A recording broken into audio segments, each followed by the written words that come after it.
bid hom vanmôre. Hulle is weinig minder as ons vanmôre. Kom ons aanbid vanmôre hierdie koning met alles wat binne ons is. Ek weet vanmôre dat aanbidding vir party mense baie moeilik is. Maar die Here praat hierdie week nou met my, hy sê vir my, ek soek aanbidding in die kerk. En eers stel ek 'n program op, buite die wil van die Here. En hy kom tik my oor my vingers en sê, my kind, ek het gesê, jy aanbid my hierdie Sondag. En ek wil vanmôre vir jou sê, kom in aanbidding voor hom vanmôre. Kom ons lig ons hande vanmôre op na hom toe. Kom ons sê saam met die serafs vanmôre, heilig, heilig is die koning van alle konings vanmôre. Halleluja.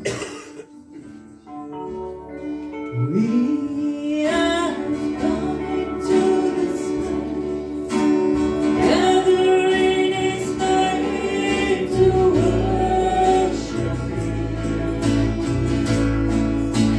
We are coming to this place, gathering his name to worship him.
divine. No other power can save, Lord, but the Holy Spirit. Thou art welcome in this place. Thou art welcome in this place. For all the hungry and empty within, restore us, oh Father, come revive us again. Holy Spirit, thou art welcome in this place. Thou art welcome in this place. Holy Spirit, thou art welcome in this place. Holy Spirit, thou art welcome in this place. Omnipotent Father of mercy and grace, thou art welcome in this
It's my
Lord, prepare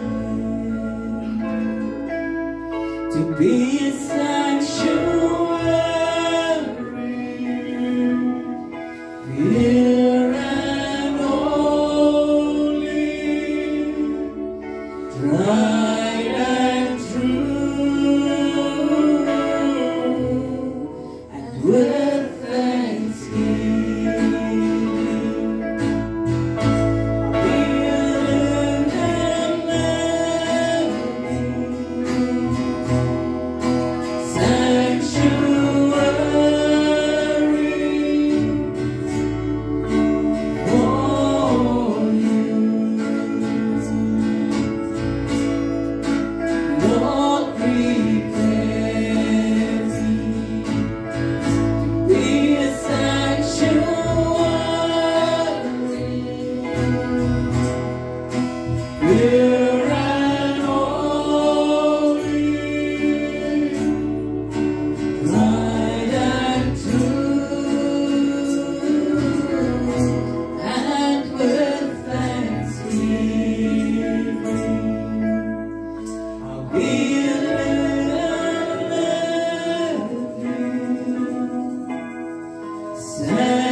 Here, ons heilig voor die staan vanmorgen, mens. Lord, prepare me to be a sanctuary. Wanneer ek aan die voete kom sit het, Here Jesus, sit ek nou voor en ek vra, Here, maak my heilig, maak my rein vanmorgen, Here, werd om die kind te wees vanmorgen, meester. Lord, prepare me to be a sanctuary, Lord. Thank you, Jesus. Hallelujah. Lord, prepare. Lord, prepare me to be a sanctuary, pure and holy,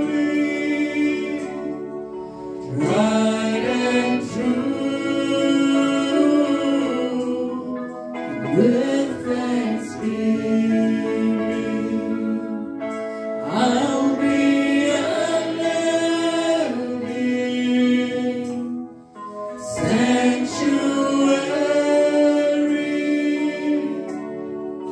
for you. Lord, prepare me to be a sanctuary,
net so aanbidding.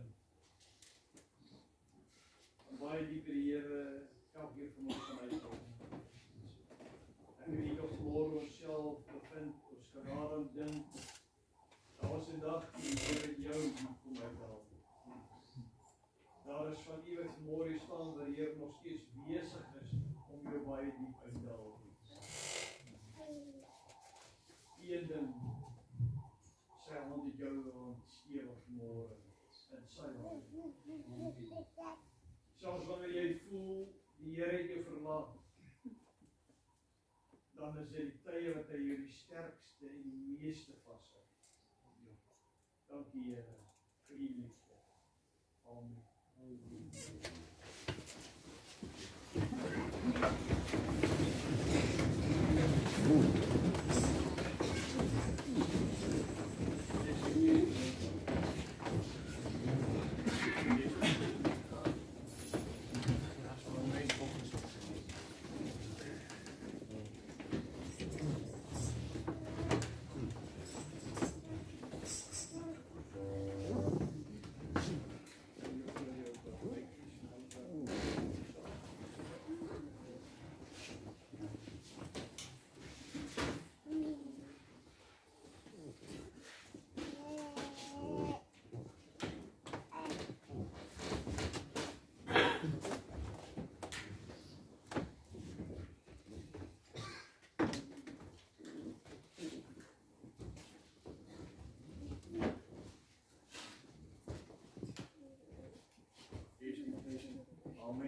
Kom en nou deur.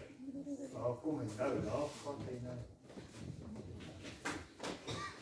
En ons het gedink aan 'n mooi, daar vat hy nou. Amen. Wil ek vanmôre vir u sê, vir my as mens,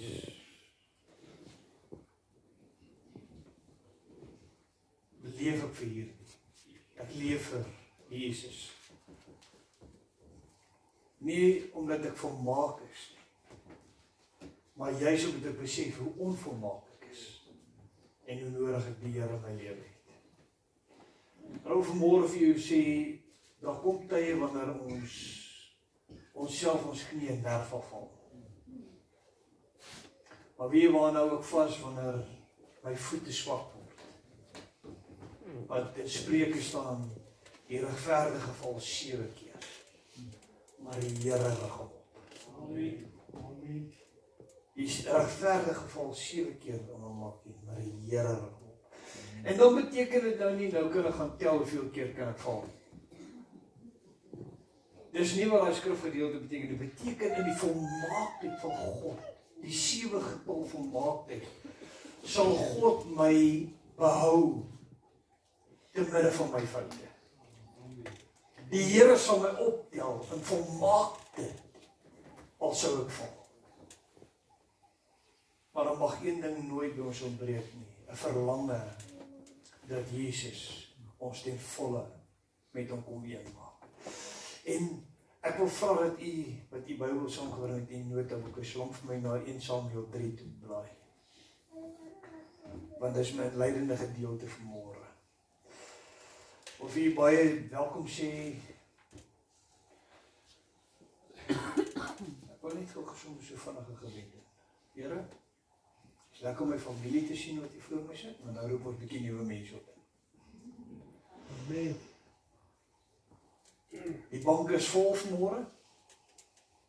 Ek sien letterlik omtrent 5 sitplekke wat oop is. Maar ek roep nuwe sin, Here. Amen. Ek roep nuwe siele. Al moet ons 'n plekkie vooruit pak, dan is dit reg. Dan is dit reg. Al moet ek nou so op die kansel gaan staan in die oggend om te preek dat daar plek kan wees, dan is dit reg. Amen. Weet jy hoe is dit reg? Want ons het nodig om die waarheid te hoor. Yes, halleluja. Ons het nodig om nie om die stem net van 'n pastoor te hoor nie, maar waarheid te hoor. Want waarheid maak ons vry. Amen. Amen. Halleluja. Ja man, ek is opgewonde vanmôre. In hierdie Pinksterfees tyd het ons boodskap ontvang wat Pinkster vir ons meer verstaanbaar maak. naamlik dat Pinkster 'n tydperk is om gehoorsaam te word aan die roepstem van ons Skepper in God.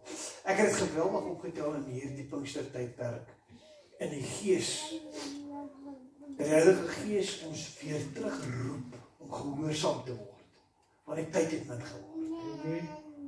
Hy roep ons om op te staan en weer gehoorsaam te wees met ons hele wese, met alles wat in ons is, om te aanbid en om gehoorsaam te wees in sy roeping.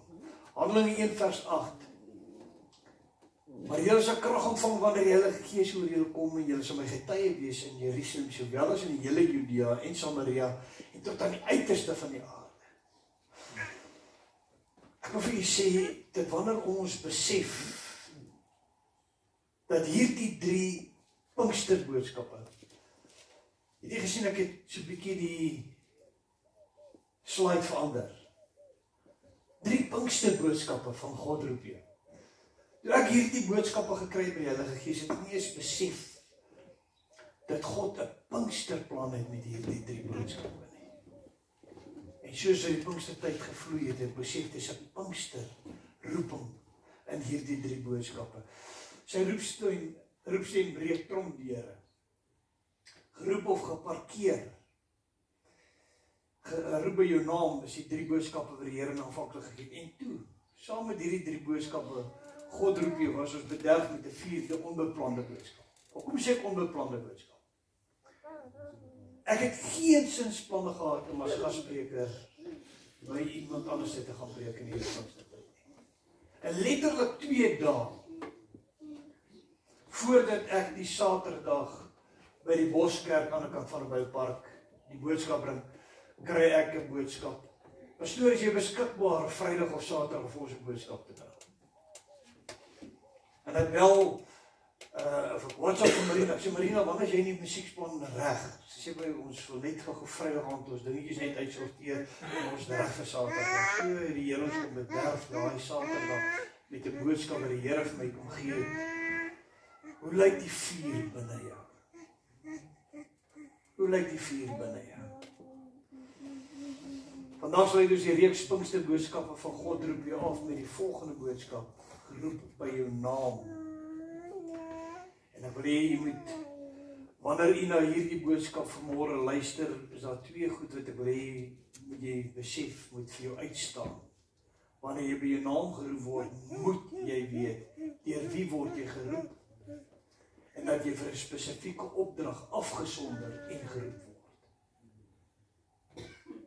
Dat jy vir 'n spesifieke opdrag afgesonder en geroep word. 1 Samuel 3 vers 10. Toe die Here gekom en gaan staan en geroep soos die vorige keer, Samuel, Samuel. En Samuel het geantwoord, spreek wat die knegg hoor. Kom ons bid saam. Vader, dankie vir u liefde, dankie vir u genade. En dankie dat hierdie net 'n herhaling van woorde is op 'n Sondagoggend nie, maar 'n werklike ingebore deur die krag van die Heilige Gees dankbare woorde is. Dankie vir u liefde. Dankie vir u teenwoordigheid. Dankie vir dit wat u in ons lewens vir ons kom doen. Dat ons nie 'n tradisie maar net Sondag kerk toe gaan nie, maar as seuns en dogters optrek om te hoor wat ons Vader met ons deur sy Gees wil praat. Vader, vanmôre sit ons in hierdie plek met hierdie verlange, dat u vanmôre in die Gees met ons 'n intieme ontmoeting sal hê. Ons verlang 'n geestelike ontmoeting en 'n ontraking van u. En dis ons begeerte vanmôre dat die woord dit vir ons sal doen om ons geestelik vanmôre nader aan u te trek in 'n intieme verhouding met u. In die kosbare naam van Jesus Christus van Nasaret. En die volk sê, amen. Geroep by jou naam. 1 Samuel 3 vers 7 tot 11. En ek wil net gou vir julle so 'n bietjie so agtergrond skets wat hierdie verhaal voorafloop. Hier staan 'n vrou, haar naam is Hanna, en sy kan nie swanger word. En Hanna gaan op 'n dag en sy gaan letterlik in die tempel in en sy gaan roep voor God se aangesig. Sy roep so dat die priester wat diens doen na toe kom en dink sy's dronk. En die Here gee vir haar hierdie begeerte van haar hart om swanger te word, maar daar is 'n belofte saam met die begeerte wat sy aan God se voete neerlê. Here, as U vir my 'n seun gee, sal ek hom vir U teruggee. En die dag toe Samuel gebore word, toe hou Hannah getrou aan haar gelofte wat sy gedoen het. Sy gaan gee haar seun vir die hoofpriester Eli. En sy sê, God het vir my gegee en aan God sal ek dankbaar wees. Ek gee my seun om in die huis van die Here groot te word. En so word Samuel groot in die huis van die Here onder Eli se toesig. En op hierdie geleentheid in 1 Samuel 3 vers 7 tot 11, die roeping van Samuel. Samuel beteken om God te hoor. God het gehoor. God het gehoor. Toe Hannah hierdie babietjie van God af bid, en sy word swanger, toe sê sy, God het gehoor. God het my gebed gehoor. En daarom sal my kind se naam wees, God het gehoor. Samuel, El beteken God. En Samuel beteken God het gehoor. En dit is wat hierdie naam van Samuel beteken, God het gehoor. Maar Samuel het die Here nog nie geken. Ook was die woord van die Here nog nie aan hom geopenbaar nie. En die Here het Samuel weer geroep vir die derde maal. Hier, die nag gaan Samuel soos altyd gaan slaap hy. En terwyl hy slaap, hoor hy, Samuel, Samuel. En hy spring op, en hy hardloop daar na Eli se kamer, en hy sê, het hy my geroep? Eli sê, nee, gerus, ek het jy nie geroep nie, gaan slaap. En weer sê die Here, Samuel, Samuel, as jy daar lees in 1 Samuel 3. En weer spring Samuel op, en hy hardloop weer aan na Eli se kamer toe. En Eli gewis, dat hierdie is God wat vir Samuel roep. Hy sê, en as die Here jou die derde keer roep, as hy jou weer roep, dan moet jy sê, hierdie woorde. En ons lees dit.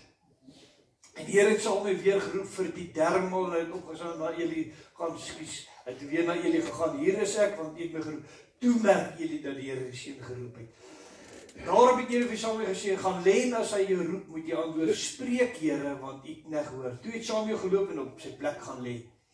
Toe die Here gekom en gaan staan en geroep, en soos die vorige kere, Samuel, Samuel.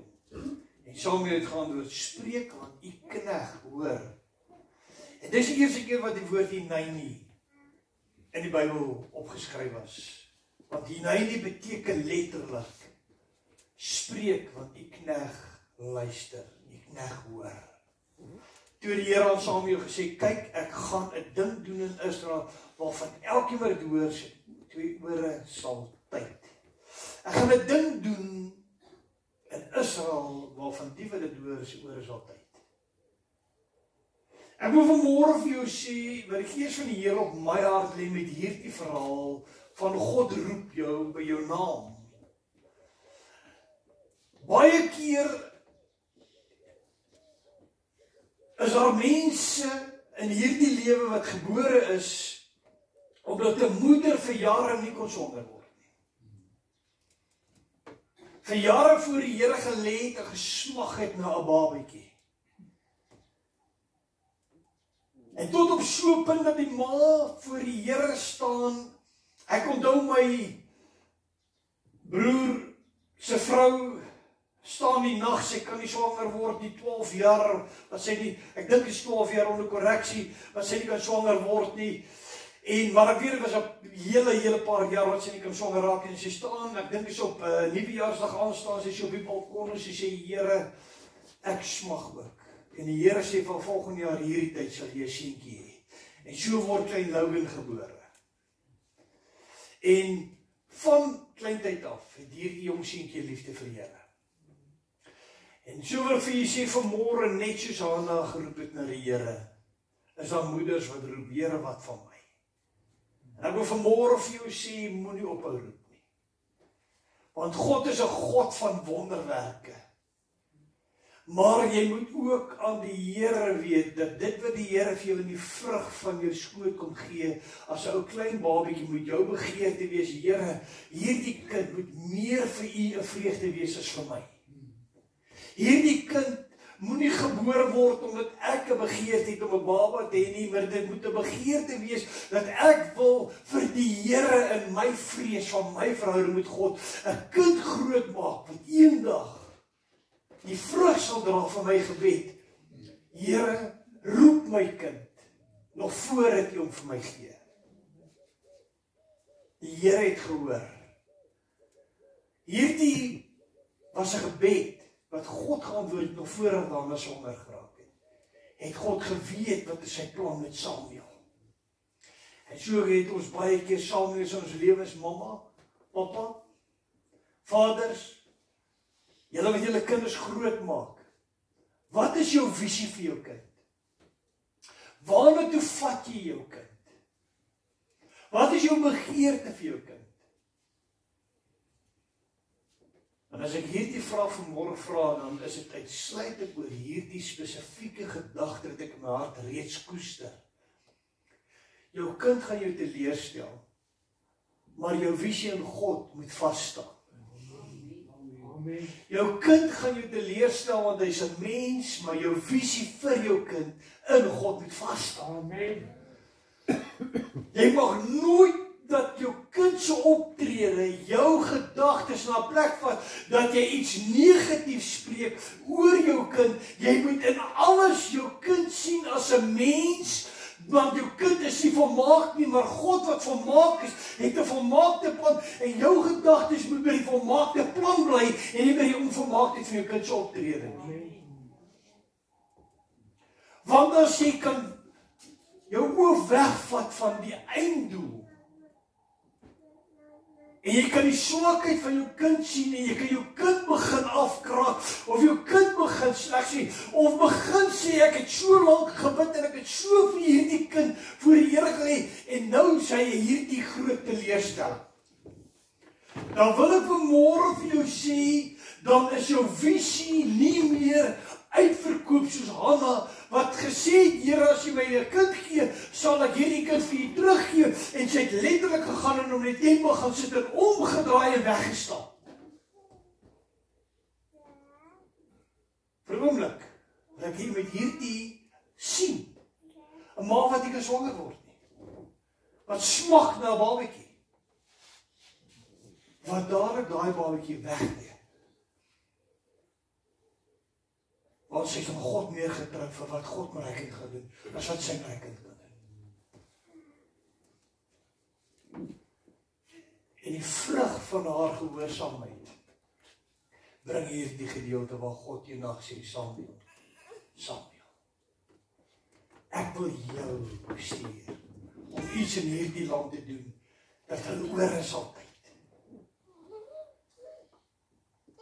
Het jy al jou kind gevat, papa? Mamma, en jou kind afgesalf, lang voor ek jou nog kerk te bring, dat jou kind hier geseën moet word, vat jy jou kind in die wieg. Ek wil nog verder vat, het jy terwyl jy swanger is met jou klein babatjie, jou kind in die moederskoot, terwyl hy gevorm was, met gebede opgedra aan God, en reeds daar afgesalf, vir dit wat jy weet, God wat lewe gee, sy plan met jou kind is.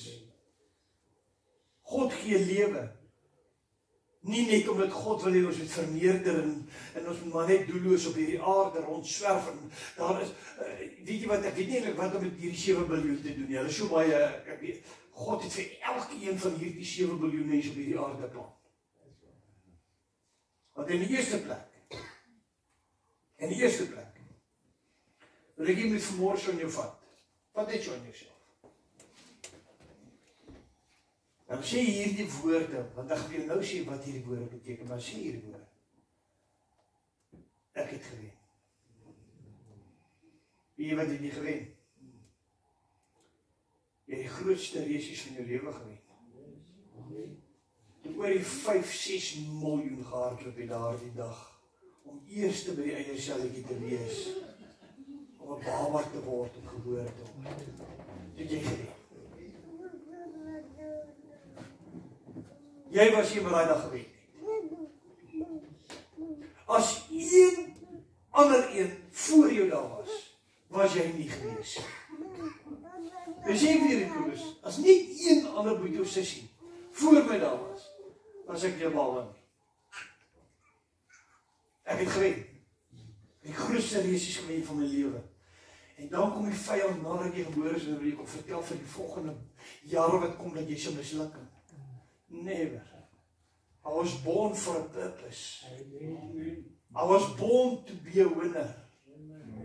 Maar 'n wenner word gebore in nederigheid. Nooit in die egoïstiese me, myself en I nie. Wanneer ek daardie punt in my lewe beleef het, ek besef, dit was genade dat ek daardie groot reisies moes wen en deur God beplan was om hier te wees vir 'n doel. En dit is wat daardie dag gebeur het, Samuel word gebore. En ek wil vir verder vat na die roeping van Moses toe. Moses beteken uit die water gehaal. Die verhaal hier van Moses is die Hebreëse nasie vergroot in Egipte. Die Hebreërs was 'n slawe nasie gewees. Was eintlik die nageslag van Josef, want Josef, ons weet dat Josef het dat sy hele ouerhuis en sy broers oorkom in Goshen in Egipte en laat in daar hulle gaan woon en hulle begin vermeerder. Hoekom? Want daar was 'n salwing op hulle. En toe op 'n dag te vind die farao dat hierdie onder sy geklank van sy raadgewers dat hierdie mense begin baie word en begin eintlik vir sy bedreiging word. En toe wat farao hierdie opdrag gekry, hy sê dat al die babatjies van 2 jaar en jonger doodgemaak word. En Moses word deur sy ma in 'n busy mandjie wat met pik uitgesmeer is in die Nylrivier geplaas en sy stuur hom in die Nylrivier af. Nou kom ek sê gou vir jou, hoe gevaarlike geloofsbesluit was dit? Want die Nylrivier het gewemel van krokodille. En sy stuur haar kind in 'n mandjie in die rivier in vol krokodille. Weet jy hoeveel geloof moet dit wees om te sê ek gee nie my kind oor om doodgemaak te word nie, dan laat ek hom eer in die genade van God. Baie keer word kinders doodgemaak met die tong in steede van hom oor te gee in die genade van God. En toe daardie farao dogter vir Moses in die water uithaal, toe gee sy hom die naam Moses wat beteken uit die water gehaal. En Moses het die klein vee ook op pad. Miskien die verhaal Moses een van die Egiptenare doodslaan en toe moet hy vlug.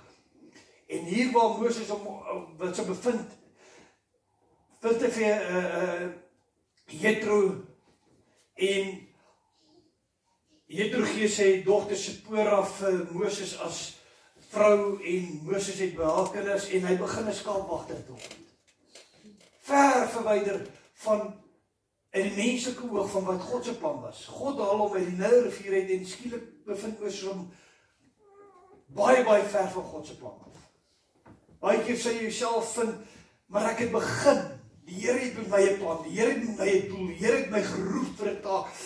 Maar dit voel net vir jou asof jou lewe die hele tyd in 'n verkeerde rigting gaan. Dit voel vir jou of jy nie by die plan uitkom wat God vir jou het nie.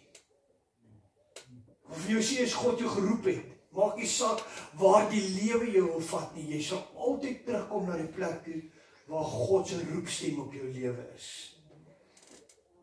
Hier lees ons in Exodus 3 van vers 1 en Moses die klein vee opgepas van sy skoonvader Jethro, die priester van Midian. En toe hy die klein vee agter die woestyn gedryf het, met ander woorde, Moses vat hierdie klein vee omtrent 200 km weg van die huis af. Hierdie gedryf beteken die skaapwagter dryf sy skaapies die hele tyd agter weiding.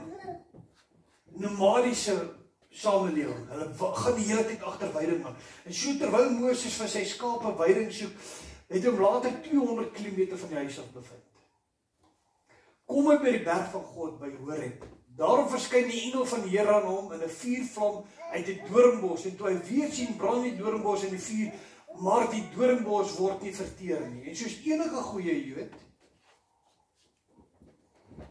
sê Moses, laat ek tog nader gaan en hierdie groot verskynsel bekyk waarom die doringbos nie verbrand word. Die Jode het 'n ingebore nuuskierigheid om te ontdek. En dis ook een van die nasies wat die meeste goed ontdek. Die meeste tegnologie ontdek. Hulle is die hele tyd nuuskierig om iets nuuts te ontdek. Daar's 'n ingebore nuuskierigheid in die Jood. En dis een van die nasies wat ek in my lewe gesien het, terwyl ons in Israel gevoel wat die mees vooruitgang het. Weet jy hoekom? Nie omdat hy in gunstige plekke so bly in die woestyn, maar omdat hy die hele tyd binne hom 'n dryfkrag het om te oorleef, 'n dryfkrag om vorentoe te gaan, 'n dryfkrag om te verbeter. En hier kom Moses, hy kom staan by hierdie doringbos wat dan nou nie uitbrand nie. Toe die Here sien dat hy nuuskierig na hom kom, roep God hom by die doringbos en sê, Moses, Moses. En hy antwoord, hier is ek.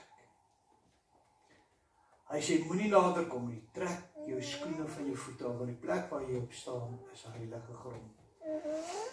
Jy moet verstaan dat wanneer ons met God daardie ontmoeting het, een oomblik hoor ek van mense van Jesus praat. Een oomblik is ek bewus van sy teenwoordigheid in 'n diens. Ek voel die salwing, ek voel daar's 'n teenwoordigheid van God in die diens. Maar tot God met jou persoonlik ontmoeting het, sal dit vir jou voel asof ander mense iets het wat jy nie het nie. En hier terwyl Moses staan, sê hy, ek is die God van die Vader, van jou vader, die God van Abraham, die God van Isak en die God van Jakob. God stel hom voor aan Moses. Besef hier dat tot op hierdie stadium met Moses nie eens vir God geken nie. Moses word in die Egiptiese paleis groot. 'n Egiptiese prinses gee vir hom 'n naam, wat beteken uit die water gehaal Moses. Moses was nie sy Hebreëse naam nie. Dit was die Egiptiese naam. En terwyl Moses wegvlug in die woestyn in, eindig hy op en hy begin skape oppas. Hy het geen idee gehad of gedagte gehad dat God gaan hom gebruik om die Israeliete uit Egipte uit te vat. Maar in daardie oomblik, terwyl hy by daardie bos staan en God homself aan Moses bekendstel, wie is ek? Toe begin Moses besef, wie is hierdie God wat hy nog nooit van gehoor het, want die Egiptenare het hulle eie gode gehad. Toe Moses sy aangesig verberg, want hy was bevrees om God aan te sien. En die Here sê, ek het duidelik gesien die eie ellende van my volk wat in Egipte is. En ek het julle jammerige klagte gehoor oor hulle drywers gehoor. Ja, ek ken hulle smarte. Daarom het ek neergedaal om hulle uit die hand van die Egiptenaars verlos en hulle te laat optrek uit daardie land na 'n goeie wye land. Ek wil vanmôre vir jou sê, ek wil hê jy moet in hierdie boodskap hoor, dat jy verstaan wie roep jou. En in die tweede plek moet jy besef dat God roep jou met 'n plan. Verlang praat die Gees van die Here met my rondom die agtergrond van hierdie boodskap, dat die kerk vandag in 'n toestand is omdat ons soek na 'n pastoor wat met ons moet praat. Maar nêrens is dit meer intiem as wanneer die soeke kom dat jy wil meer as net 'n pastoor hoor wat met jou praat. Jy wil God hoor met jou praat. As ons nog net Sondag kom om te hoor wat die pastoor vir my sê, maar ek nog weer die plek gekom dat ek sê, God, nou wil ek U hoor. Ek wil U stem in my lewe hoor. Ek wil aangeraak word deur U. Ek wil meer as net kerk toe gaan nie. Ek wil 'n verhouding hê. Ek wil intimiteit met God ervaar. En dis die gedagte wat ek vanmôre het met hierdie boodskap. Ek probeer nie net nog 'n preek vanmôre aflewer in hierdie gemeente. Ek het genuine begeerte voor die Here. Die Here ken my aangesig wanneer ek lê in gebed. Ek sê, Here, rig op in Hineini. Rig hulle op. Here, U het my gestuur, het my gesê ek moet die gemeente Hineini begin. Wat beteken hier's ek, Here, stuur my. Here, ek bid dat uit hierdie gemeente uit dit nooit sal word dat hulle volgelinge word wat hier kom stagneer nie, maar dat hulle gestuur word. Want U het arbeiders in die oesveld nodig, Here. Handelinge 26 vers 13 tot 18, die roeping van Paulus. Paulus se naam beteken klein of nederig. En ons verstaan ook as ons die boeke van Paulus lees, as min apostels wat so nederig was soos Paulus. Paulus sê ek is niks, Jesus is alles. Ek het alles gelei vir Jesus. 'n nederige mens. Sê daarom vers 13, hy staan hier voor die koning Agrippa, en hy wil nou sy rede kom gee, hoekom hy Jesus volg, en dit is wat hy vir Agrippa sê, hy sê, het ek o koning in die middel van die dag op 'n pad, 'n lig in die hemel gesien, sterker as die glans van die son, wat my en my reisgenoot omstraal, en toe is almal op die grond val, hoor ek 'n stem wat met my spreek in die Hebreëse taal, sê, Saul, Saul, is dit nie interessant hoe die Here, Samuel, Samuel, Moses, Moses, Saul, Saul, waarom vervolg jy my? Dit is hard vir jou om teen die prikkels te skop. Toe sê ek, wie is die Here? En hy sê, ek is Jesus wat jy vervolg. Maar rig jy op en staan op jou voete, want hiertoe het ek aan jou verskyn om jou te bestem tot 'n dienaar en getuie van die dinge wat jy gesien het en van die dinge waar ek nog aan jou sal verskyn. Terwyl ek jou verlos uit die volk en die heidene, na wie ek jou nou stuur, om hulle oë te open, dat hulle van die duisternis tot die lig kan bekeer, en van die mag van die Satan tot God, sodat deur die geloof in my vergifnis van sondes en erfdeel onder die heiliges kan ontvang. Hier is 'n man, 'n fariseer wat groot geword het onder die lering van Gamaliel. 'n Mens kan amper sê, dis die voorloper van 'n teologiese skool. Want Gamaliel was letterlik die hoofrabbi in Jerusalem, wat die fariseërs opgelei het, hoe om in die fariseërsorde 'n fariseer te word. Opgelei in die wet. En dit is my so hartseer dat mense vandag nog die wet meer jaag as Jesus. Net soos Paulus, wat gedink het deur die wet te jaag, kan hy God behaag. As die wet nie in jou hart geskryf word as 'n liefdeswet, wat jou dryf om sonder siele by Jesus uit te bring, sonder siele van 'n ewige verwydering in die hel, na die huis van die Here te bring, sodat jy met God 'n verhouding kan hê. En al wat jy doen is om mense te kry om weer die wet gehoorsaam te word en onder die wet gebuk te gaan, maar nie vrygemaak deur Jesus nie. Dan is jy net soos Paulus, want Paulus kon dit ook nie verstaan, dat hierdie mense vry van die wet, vervul is met die nuwe wet, om God bo alles lief te hê en dan naas jouself begin dit om te vermeerder, en daarom het uitgegaan om hierdie klomp ketters, hierdie dwaallering uit te wis, en Jesus ontmoet hom. Dis om ek is Jesus, die een wat jy vervolg. Weet, is my mooi om jou aan. As ek sien in hierdie tyd wat ons nou leef, hoe die mees goddelose tot bekering kom. Hoe drak lords, nie net die drak addicts, die drak lords, gang leaders, moordenaars, kragtig tot inkeer kom. En die naam van Jesus Christus onbeskaamd begin verkondig. Die een oomblik nog besig om verwoesting te saai, die volgende oomblik radikaal metanoia, wat beteken 180 degree turn, boom, boom, weg van die wêreld af. Wees om Jesus skaamteloos, vreesloos te dien in die tyd waarin ons leef. En dan wil ek by 'n vierde persoon, die laaste persoon stil staan, Rigter 6 vers 12 tot 17, die roeping van Gideon. Gideon beteken dapper held of kragtige vegter. En hoor hoe groei die Here hom. Onthou wat beteken sy naam? Dapper held of kragtige vegter. En die engel van die Here het hom verskynend vir hom gesê, die Here is met jou, dapper held. Die Here weet wat beteken jou naam. Die Here weet waarvoor is jy geroep. Jy sit daar onder 'n ou omstandighede gebuk. Mense se uitspraak. Gebreek deur die lewe.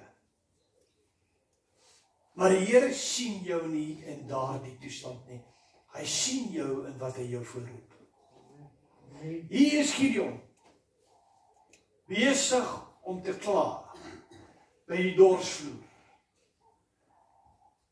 En engel van die Here sê vir hom, die Here is met jou, dapper held. Toe vra Gideon hom, ag, my Here, as die Here met ons is, waarom het al hierdie dinge dan ons oorgekom? En waar is al sy wonders, waar ons vaders ons van vertel het, deur te sê, het die Here ons nie uit Egipte land laat optrek nie. Maar nou het die Here ons verwerp en ons oorgegee in die hand van die Midianiete. Mense, klink dit nie so Suid-Afrika nie? Klink dit nie so Suid-Afrika nie? Wat het geword van die wonders? Ons hoor van kragtige Pinksterherlewingsjare terug. Ons hoor van hoe manne en vroue kragtig vir die Here gevloei het. En amper soos Gideon sê, ja, die Here het ons vergeet. Hoekom is ons in die toestand waarom ons is vandag? Hoekom gaan dit met ons soos dit ons gaan? En toe draai die Here na hom toe, sê, gaan in hierdie krag van jou en verlos Israel die hand van die Midianiete. Is dit nie wat ek jou stuur nie? Maar hy vra hom, ag Here, waarmee sou ek Israel verlos? Kyk, my geslag is die swakste in Manasse en ek is selfs die geringste in my familie. Toe sê die Here vir hom, ek sal met jou wees, sodat jy die Midianiete soos een man sal verslaan. En antwoord hom, as ek dan guns in die oë gevind het, doen vir my teken, dat dit is wat met my spreek. En baie keer vandag, wanneer die Here ons roep, omdat ons so minderwaardigheidskompleks het, in onsself, dan vra ons vir wondertekens. Here, gee my 'n teken dat U met my praat. Here, gee my 'n teken dat U nog met my is. Here, gee my 'n teken dat U my stuur. En die Here het genadiglik vir Gideon tekens gewys van die velletjie wat uitgegooi, dan dou dit langs die velletjie en dan dou dit weer op die velletjie. U sal Uself dus op een van die 3 plekke van in vanoggend se boodskap bevind. Terwyl hierdie boodskap oorgedra was, glo ek het U Uself op een van 3 plekke bevind vanmôre. U het reeds God duidelik gehoor hoe hy jou by jou naam roep en weet presies wat sy opdrag aan die persoonlik is. Doen dit dan haastig, tyd is min.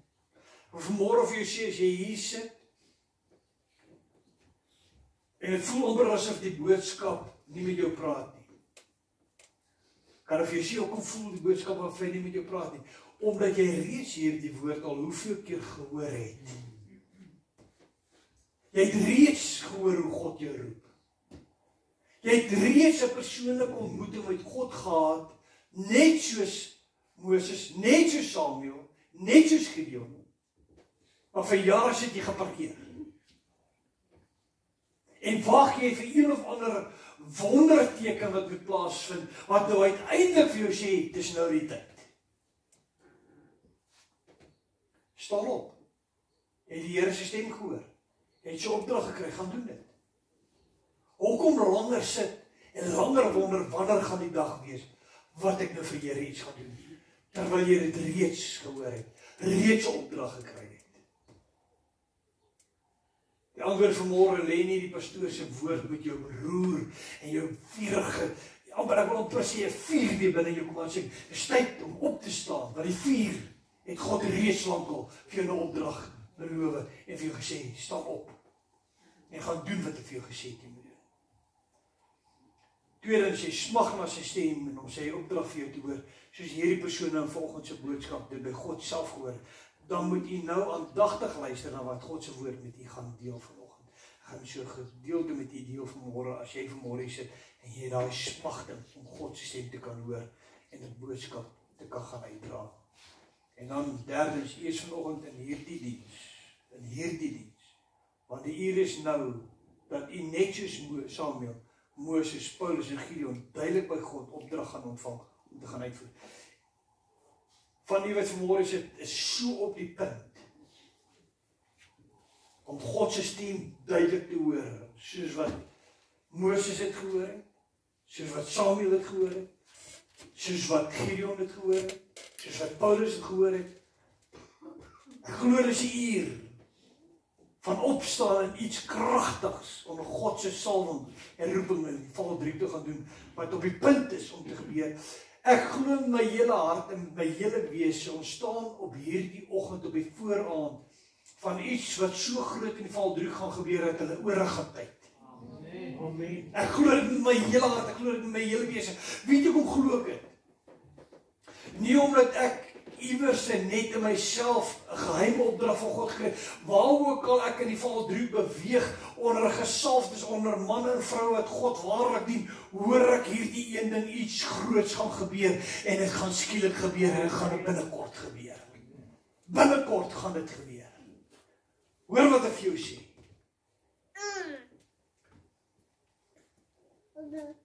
So ek wil hier met mooi luister na hierdie skrifgedeelte. Voor ek by dit kom, ek gaan vir jou nou 'n deur oopmaak. Vir 'n openbaring oopmaak uit God se woord het.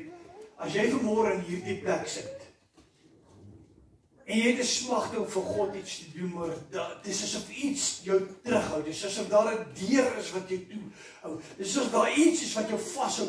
Jy beer vorentoe, maar dit is asof iets jou keer. Dan gaan vanmôre vir jou die skrif gee wat die deur gaan oopmaak, sodat jy kan deurbeweeg in die krag wat jy begeer. Net sodat God vir Samuel geroep het. Net sodat God vir Moses geroep het. Net sodat God vir Paulus, toe hy ver van God af was, toe hy besig was om God te vervolg, deur sy kinders te vervolg, in hom iets gesien het, wat hy in die brand kom steek het, wat die derde van die Bybel tot stand gehad het. Net soos sien God het vanmôre in jou 'n warrior. Sien God in jou vanmôre iemand wat kan opstaan en in jou gebede en in jou gehoorsaamheid 'n Valdriehoek aan die brand kan gaan steek. Net so sien God vanmôre in jou die potensiaal om te kan opstaan en kan sê, Here, lank genoeg het ek gesit en dis asof die kerk nie wil vorentoe beweeg nie, asof die kerk doodgeraak het, asof die vuur van God in die kerk vanmôre ontbreek. Net so wat ek vanmôre vir jou sê, wil God met jou vanmôre praat en vir jou sê, jy's nie te oud nie. Wie wat is my awesome? As die ouma van die gemeente opstaan en vir my 'n WhatsApp stuur en vir my sê, pastoor, die Here sê moet met die ouer huise gaan bedien. As ek ry, gaan jong dogter, gaan bedien daai ou mense. As sy voel jou. Sy voel hulle is oud, ek moet hulle gaan bedien. Dis ek reg om mamma kyk. Amen. Prys die Here. Klink vir my soos Abraham wat toe 80 was sê, gee vir my die berge man. Gee vir Lot die vallei, ek vat die berge, ek vat die moeilikes. Halleluja, prys die Here man. 1 Kronieke 16 vers 11 tot 12 sê, vra na die Here en sy sterkte, soek sy aangesig altyd weer. Dink aan sy wonders wat hy gedoen het, aan sy wondertekens en die oordele van sy bond. Met ander woorde, wanneer ek begeer dat God my moet stuur, moet ek begin besef met wie ek te doen. Ek moet besef hoe groot is hierdie God, hoe kragtig is hy, hoe hy alles wat goddeloos is in 'n minuut kan uitdelg voor sy aangesig. Maar omdat hy barmhartig is oor die sondaar, delg hy nie die goddelose uit nie. Die goddelose toestand van hierdie wêreld, soos ek en hier dit vanmôre sien, is nie omdat God nie omgee nie, is juis omdat hy omgee en vir die sondaar, die goddelose, 'n kans wil gee om tot bekering te kom. Amen. Jou grootste vyand vandag, wat jy voel in hierdie wêreld, jou bedreiging is juis die ene waarvoor God sê, ek wil jou nie uitwis nie, ek wil nie jy moet weet, as jy eendag voor my staan, ek was jou genadig, ek jou 'n kans gegee. Maar as arbeiders moet uitgaan. En soos Moses na Farao toe gestap het, juist die plek waar hy weggevlug het, terugstap en sê, God sê, laat my volk gaan. Laat my kinders gaan, dat hulle my kan dien. Die Here soek in hierdie tyd warriors wat kan opstaan. Maar nie in vlees en bloed krag nie. Die krag van die Here. Psalm 70 vers 6, maar ek is ellendig en behoeftig. O God, kom tog gou na my. U is my hulp en my redder. Here, vertoef my. Daar is vanmôre dalk in hierdie gebou, dalk iemand wat op YouTube na hierdie boodskap luister, wat sê, Here, ek voel so ellendig, ek voel nie dat ek kan vir u iets doen nie. Ek voel, ek is die minste in Manasseh. Ek is so gering. Wat kan ek vir die Here doen? Ek is nie geleerd nie. Ek is nie sien wat daar die kragtige gebeure kan met nie. Ek kan nie spreek nie. Wat kan die Here deur my doen? Ek wil vanmôre vir jou sê, daar is geen een in God se oë wat so gering is, dat God sê ek het nie 'n plan toe ek jou in die moederskoot gevorm het nie. Dalk is jou toestand van geringskap vanmôre, jou toestand van gebrokenheid vanmôre, jou toestand van ek voel na niks nie, juist die plek waar God jou toegelaat het om te kom in jou lewe, dat wanneer jy niks is nie, wanneer jy op jou nederigste is, dat God kan sê, nou kan ek uit hierdie nederige toestand vir my 'n warrior oprig, wat nie in homself en haarself groot sal voel nie, maar sal besef, God het my gered, en in God sal vorentoe beweeg en ek sal vir hom iets doen. En dit is dalk vanmôre die plek waar God jou wil hê, dat jy juis in jou gerinkheid die nederigheid moet hê om kragtig vir die Here te kan opstaan. Spreuke 28 vers 5, slegte mense verstaan nie reg nie, maar die wat die Here soek verstaan alles. Ek wil vanmôre vir jou sê, die wêreld aan buitekant sê Gods lasterlike goed omdat hulle niks van God verstaan nie. En jy wat Jesus ontmoet het, wat sy grootheid verstaan, wat intieme verhouding met hom het, hoeveel bevoorreg is jy nie om te kan besef dat hierdie God wat die wêreld niks van verstaan nie, ek het die voorreg om hom te kan verstaan en geroep te wees en te kan sê, Here Jesus, stuur my. Maar weet jy wat doen ons? Ons maak onsself moeg deur ander te sien in hulle foute. En te sê, maar gaan so aangaan, want God wag vir hulle, die hel wag vir hulle.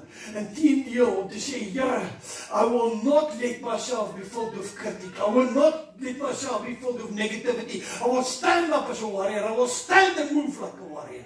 And in my warriorship, I will say, God, I bring a prayer of fire into South Africa. I bring a prayer of fire into my vicinity, into my, that's a neighborhood.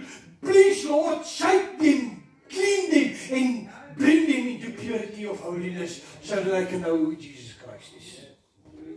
Daar's 'n tyd om op te staan, kerk.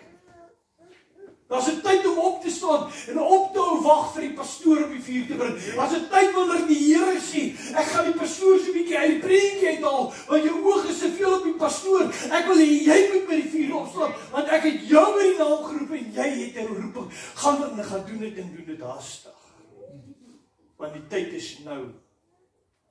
Filippense 2 vers 14 tot 16 sê, doen alles sonder murmurering en teespraak, sodat jy onberispelik en opreg kan wees. En ek sluit af met hierdie gedeelte. Filippense 14, sorry, nog nie een man. Ek het gedink is dit al. Skus Here dat ek hierdie boodskap probeer jaag. Maar Here, ek het 'n begeerte vanmôre in hierdie plek. Dat ons moet ophou om net na preke te luister. Ek het 'n begeerte, Here, dat hierdie plek in vuur sal verander. 'n Begeerte om so opstaan met God en sal uitbeweeg en sê, nou môre gaan ek langer in 'n bank sit. Ek weier terwyl die skadu's daal, dat die vyand my mond toe. Ek weier dat die vyand terwyl daar vuur binne my brand het begeer vir God iets te gaan doen, dat die vyand my vashou en sê, wag nog net so 'n bietjie, wag nog net so 'n bietjie, is amper daar, is nog nie tyd, wag, ek is moeg gewag. Here, ons is moeg gewag. Stuur ons, stuur ons. My begeerte vanmôre in Jesus naam. Filippense 2 vers 14 tot 16, doen alles sonder murmurering en teespraak, sodat jy onberispelik en opreg kan wees, kinders van God sonder gebrek, te midde van 'n krom en verdraaide geslag, onder wie julle skyn soos ligte in die wêreld, deur dat julle die woord van die lewe vashou, my tot roem teen die dag van Christus, dat ek nie verniet geloop en verniet gearbei het nie. Here, my gebed vanmôre is, maak ons los van murmurering. Maak ons los van negativiteit. Maak ons los van om die hele tyd te sê, ag Here, as U net my omstandighede kom verander. Ag Here, as U net dit kom. Maak ons los van hierdie mentaliteit en bring ons by die plek, o Gees van die Here, waar so môre opstaan en sê, in die krag van die Here,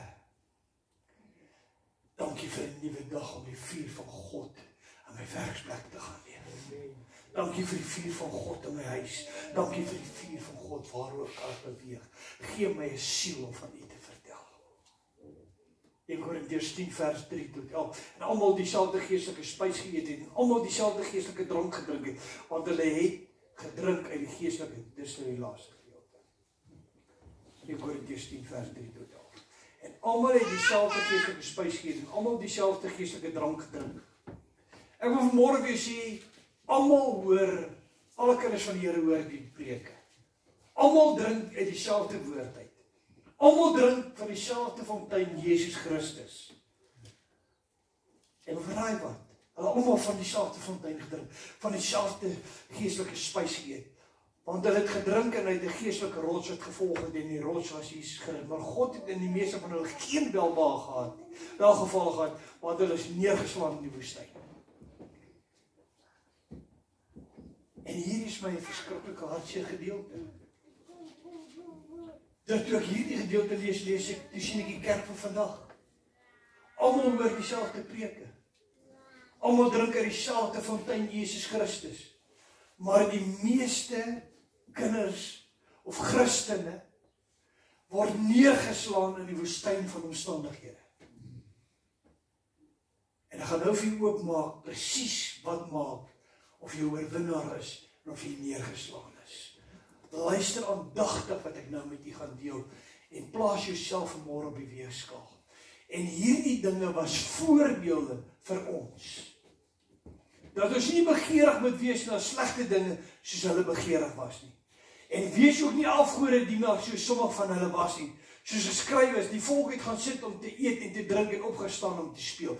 Hulle het in die huis van die Here aangekom, hulle kom eet, hulle kom drink en dan het hulle by daai deur uitgegaan en maar weer gaan speel met sonde. Hoeveel kinders van God sit sondig vir sondig in die huis van die Here en drink van die fontein van Jesus water.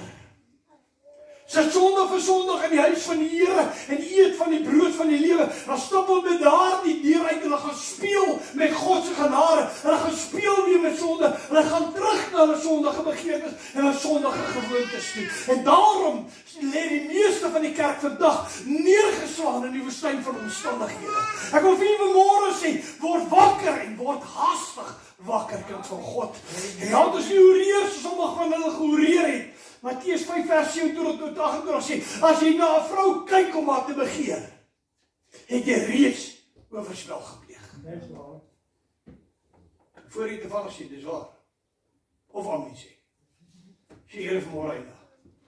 Want baie van die kind van God sit in die huis van die Here sondag vir sondag en drink van die gees van die Here en drink van die waters van Jesus Christus, eet van die brood van hierdie woord en dan gaan hulle uit en gaan sit hulle voor die TV's en hulle verlustig hulle 'n vroulike liggame en die films waarna hulle kyk. God sê jy word neergeslaan in die woestyn, man.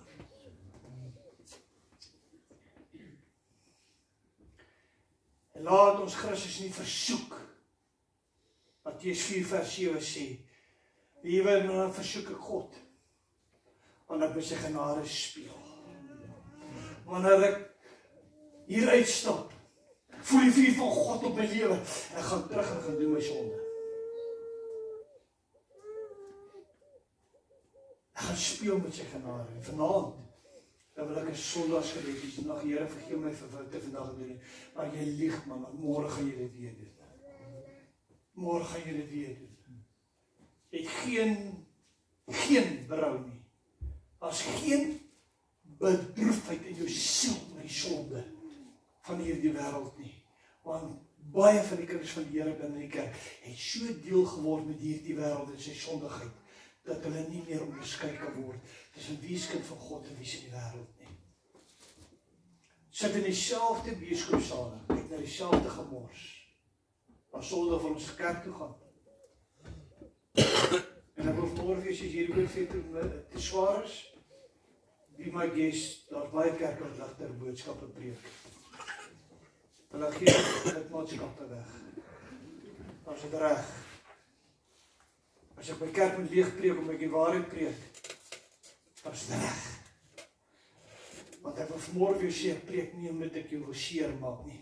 Ek preek omdat ek jou wil wakker maak. Ek preek nie omdat ek jou wil oordeel nie. Ek preek jou juist dat jy moet besef wie Jesus Christus en hoe heilig is jy, die God wat ons dien. Ek wil hê jy moet besef, om God te dien is nie 'n speletjie. Dis 'n ernstige saak.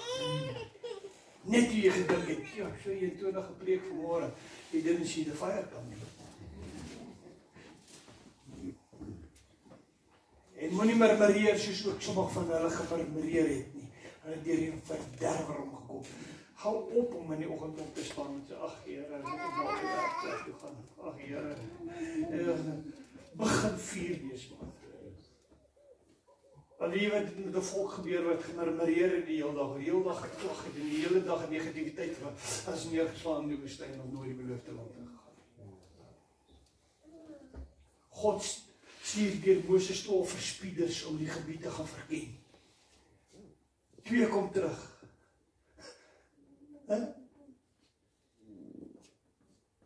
Kan jy onthou, Joshua? Kom terug.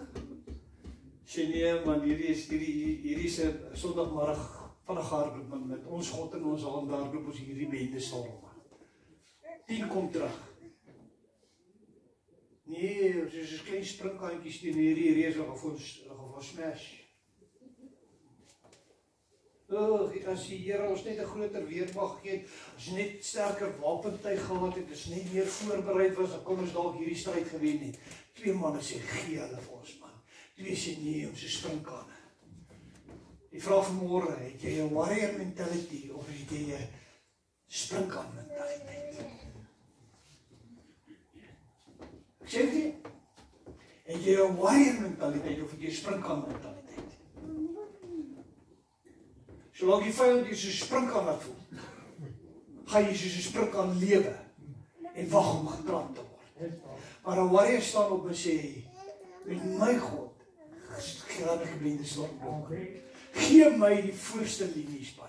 Gee my 'n slaapsak, ek sal tussen die draakeriks gaan slaap, want met my God gaan daar 'n verandering plaasvind. Gee my 'n slaapsak en laat my tussen die prostituie geslaap, want met my God gaan daar 'n verandering plaasvind. Gee my 'n slaapsak en laat my tussen die gang lords gaan slaap, want met my God gaan daar 'n vuur plaasvind, wat hierdie gebied, hierdie valdriehoek aan die brand gaan steek. Ek wil vanmôre op jou sê, warriors staan op, God gaan die valdriehoek aan die brand steek, en jy gaan of 'n sprinkaan wees of 'n warrior. Halleluja! Ja. That was not planned. So as jy dit gemis het, het jy nog gemis het, dan jy het gemis. Maar al hierdie dinge het hulle oorgekom as voorbeelde om skryf as 'n waarskuwing aan ons om vir die eindes van die eeu gekom het. Wanneer jy by jou naam geroep word, moet jy weet, deur wie word jy geroep? Dat jy vir 'n spesifieke opdrag van God afgesonder en geroep word. Jy moet vanmôre besef, die stem van die arend wat vanmôre oor die valdriehoek gaan, is die stem van 'n lewende God. En hy roep sy bruid, hy sê, will you ride with me? Will you ride with me? And riding with Christ is the move of the fire. Weet jy wat sien ek in my gees vanmôre? Ek sien wanneer Jesus se bruid kom haal, gaan daar 'n bruid van vuur wees wat opgaan. In the battle, meeting a warrior of battle. Ek sien nie dat die kerk wat weggaan met wegraap. 'n verwonde bruid is wat langs die pad lê wat sê, kom my redder nie, maar nou nie, kom my die wêreld kom vat nie. Ek is so moeg. She's a bride that's standing with a sword. She knows the battle of Golgotha because she has fight the same battle. Die bruid van Jesus is nie vanmôre 'n bruid wat lê en huil langs die pad oor die omstandighede wat groot word, maar 'n bruid wat opstaan en sê, I'm willing to fight. Maar hoor wat ek môre vir julle sê, Bram, dis nie 'n fight met emosies nie. Dis nie 'n fight wat geveg word in kwaadheid nie.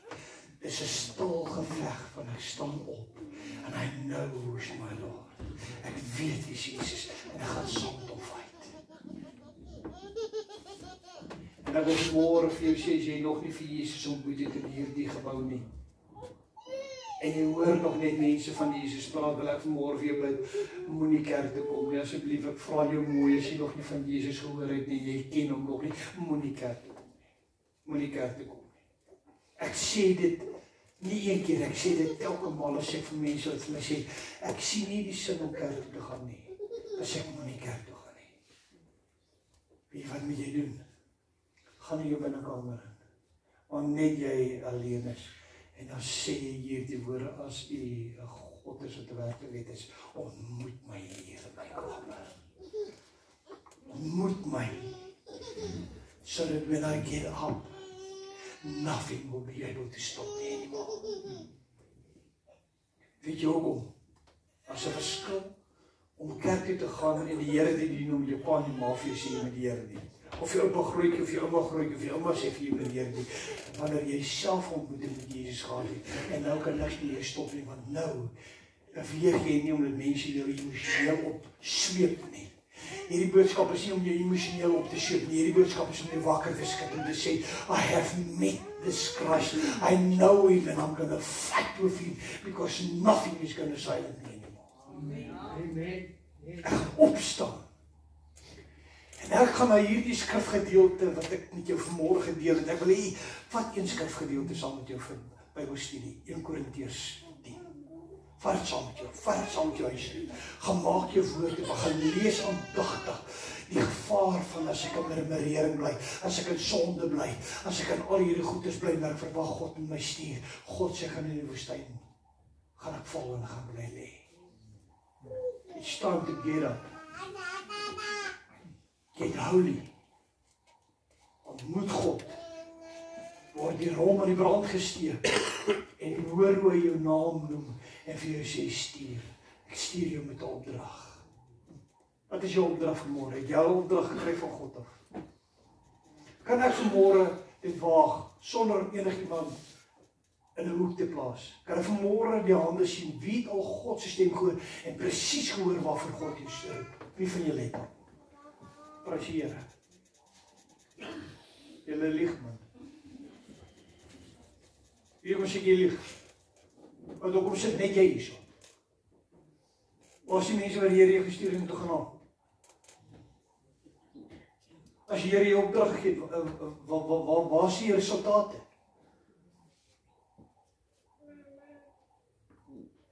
Wanneer God jou stuur, is daar altyd 'n gevolg. It's an action of a reaction. Wat het jy al vir Jesus gaan doen vandat hy jou opdrag gegee het? Wat verwag jy? Get up. En gaan doen dit met liefde. Weet jy waar baie keer nie, is dit nie om 'n groep te word om 'n pastoor te wees nie.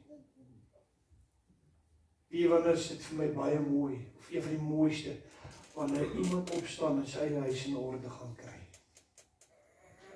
Met die vuur wat binne hom val brand. En sê, nou môre, geen sal ek verder in hierdie huis. Iemand wat in die beeld van God geskaap is, of my geleen is, verder behandel, soos 'n vloerlap nie. My grootste roeping is om my huis in orde te kry. En weet wat gebeur wanneer jou huis in orde is? Suddenly the fire gets poured out.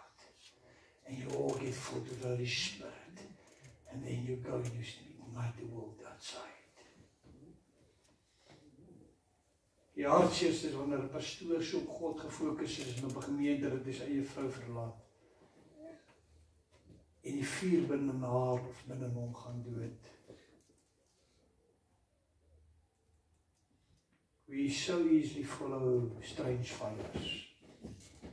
Vreemde vure wat God sê jou nie kan warm maak nie. In 'n neutedop. Ek het dit nogal lanklaas in my preke gebruik, in 'n neutedop. Ek wil vanmôre vir jou sê, as jy nog nie Jesus se stem gehoor het nie, wil ek jou nie volgende Sondag in hierdie kerk sien nie. Jy wil met jy volgende Sondag wees, en sommer van nou af wanneer jy uitstap, in jou binnekamer, op jou aangesig, roepend, dat God homself in jou sal openbaar, en nie meer 'n persoon nie. Jy kan nie gered word, deur iemand anders te please nie. Jy kan nie gered word, deur net jou pa en jou ma, te beïndruk deur Sondagkerk toe te kom, by jou ontmoet nooit self in Jesus nie. Jy moet Jesus ontmoet, my boetie. Jy moet Jesus ontmoet, my sussie. Wanneer jy Jesus ontmoet het, en jy weet, ek het sy stem gehoor, kom jy met 'n ander vuur kerk. Wie wat word kerk dan? A place of ignition.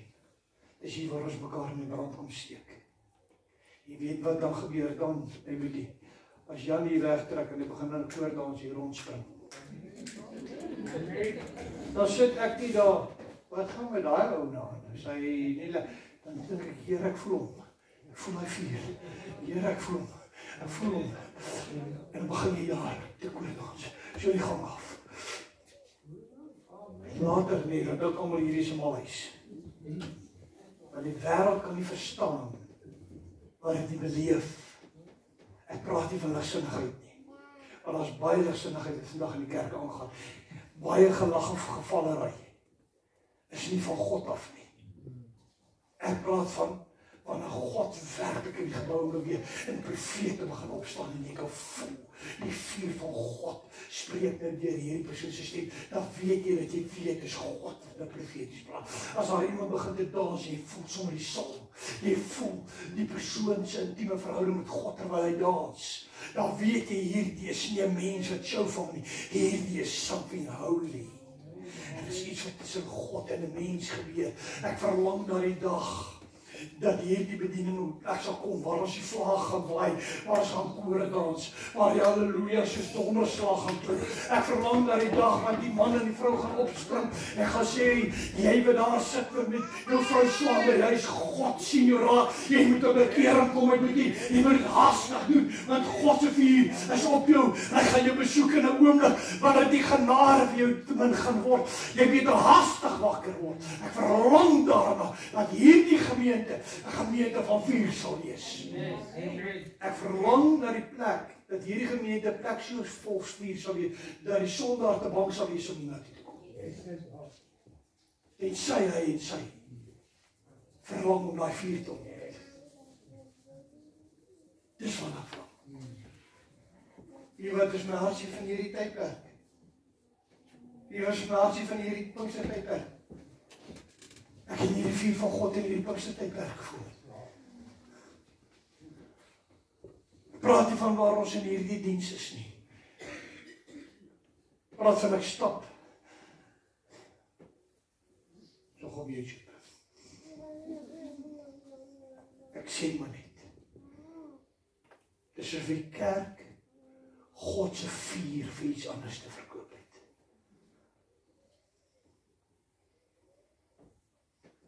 Kerk, kom ons staan op. Kom ons staan op. En ons by daai deur uitstap, gaan ons nie om te gaan speel nie. Dan gaan ons om aan die brand te gaan steek. Wat die woord van God sê. Hulle het dieselfde geestelike spys geëet, dieselfde water gedrink, en het hulle weggegaan en gaan speel. En daarom is hulle die woestyn platgeslaan en neergeslaan. En vir 40 jaar moes hulle al om hulle eie murmurering loop. En het nooit die belofte ontvang van God se beloftes nie. Ons kan nie. Ons kan dit nie bekostig nie, mamma. Weet jy wat is hartseerder as daardie verhaal wat in die woestyn plaasgevind het? Jy hoor wat so hartseerder as dit. For many years I went to church and I missed the rapture. For many years I was playing and I missed the rapture.